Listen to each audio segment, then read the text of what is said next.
Now let's talk about the second character, the female lead, Preeti. She's shown as a junior, right? So what are the character traits here? She's, supposed to be submissive. Why? Because she's completely powerless at this point. But then she's actually courageous too. She goes out with the protagonist because she has no choice. But she's just sitting on the fence to see who he really is. But she knows that this guy loves her intensely. She knows it right from the start, but she had no choice. But she knows that she's actually in love with him. With the holy scene, she hugs him, and then she knows that she has mutual feelings as well. So this is not an easy scene to execute because the director has not shown us what Preeti's thoughts are. She's just following the male lead. And I don't think so. It works like that in a true relationship. So how does he actually tell us what Preeti is capable of? What do we know about her? To that point, she's like, putting her head down, listening to this guy, and she's just following the lead.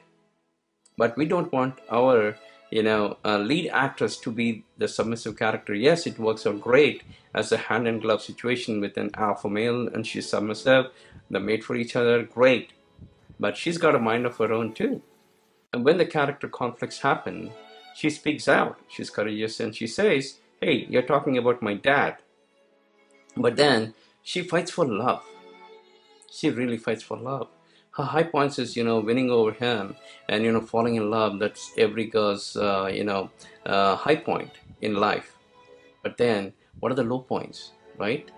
She does not defend the protagonist in front of the dad.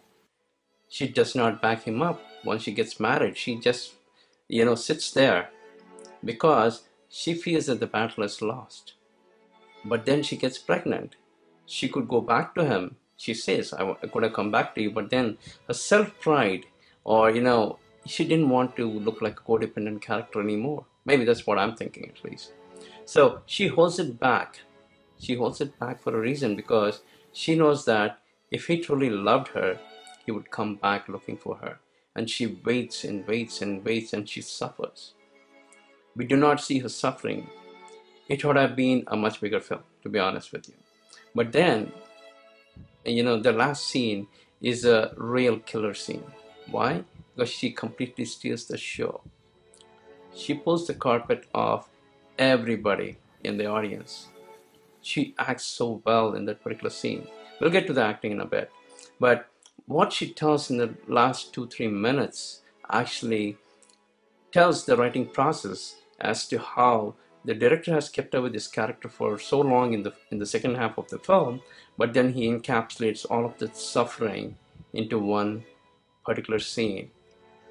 That is great writing, according to me. You don't have to show, but you have to tell. You see how he actually played with us? In the first instance, he actually showed and told. In this particular instance, told and did not show.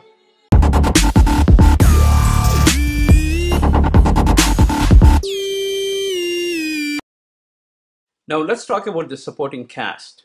The friends, grandmother, parents, and everyone else that helped our protagonist on his journey. If you really look at the friends' characters, what exactly are they? You want to guess? They're nothing but the moral conscience of the protagonist. They actually tell him all along the way what is right, what is wrong, and what are his weaknesses. So typically, every character who's actually giving an advice to a protagonist is actually inferred as a moral conscience of the actual protagonist. The grandmother's role is all about love, wisdom, words of wisdom that she throws at him all the time. And a few of the dialogues that I can remember is, you're talking about a father's daughter. That is something, an awesome dialogue that I totally loved. And suffering is very personal. Let him suffer. You won't hear any writing like this in any film. That is something I could not really imagine that a grandmother would say, but if you really take a step back, really wonder, yes, those are words of wisdom. And the protagonist is actually very much attached to his grandmother because Her death is the lowest point that he could hit, and he knew that he needs to rebound. And he goes to his father and patches up with him, and he actually brings him back into the home. So all the supporting characters, they could be part of the B stories or whatever you call. These actually help the protagonist to actually move forward in his journey. When you come and talk about the fathers, both the fathers, they are abiding the norms of the society. So their characters are defined in such a way where they live by the rules of the society, and for them, honor and respect in the society is much more important than the feelings of their own kids. So you see how the writing process evolves when you have so many complexities and variants of these characters. You are definitely bound to have conflicts. So every scene will end up in a conflict. Nothing has a happy ending, and that's what makes this movie much more interesting. And that's what makes the writing process even more interesting. Someone doesn't have to live through this to actually write this, but you can observe from others' pain, write it yourself as well. Or when you define these character traits, it makes it easy for you to write something like this. You know, there's always a saying like, oh, this is something out of character. What does it actually mean? That a character does something that he is not meant to do, then he goes and does it.